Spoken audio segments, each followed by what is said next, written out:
سميتها الخلية الشقية ده علشان فعلا كان طعمها جنين. كمان معمولة بالخامات بتاعت آخر الشهر، يعني مش هتبقى مكلفة بالمرة. ده كان كيلو دقيق وعليه رشة ملح. حطيت عليه معلقتين من الكاكاو الخام، آخر الكيس اهم.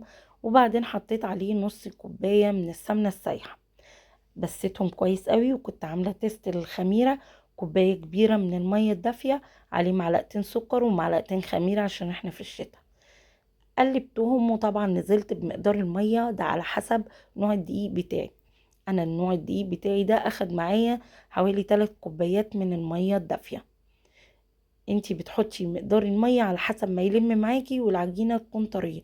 اهم حاجة تكون طرية وبتلزق نوعا ما. انا عجنتها هنا حوالي 10 دقايق ولميتها. بصوا، طرية. وده القوام بتاعها اللي احنا عايزينه. بعد ما سبتها وتضاعفت حجمها، فضيت منها الهوا تاني. وهبتدي بقى اشكلها الكرات بتاعتنا اللي احنا عارفينها كويس. جبت هنا صينية ودهنتها سمنة.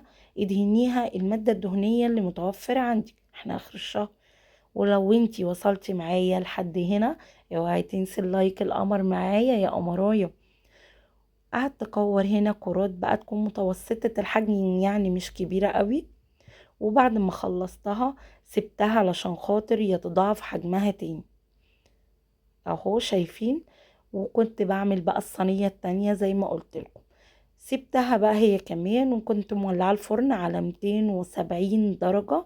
واخدت معايا حوالي 20 دقيقة في الفرن. مستوية وجميلة جدا.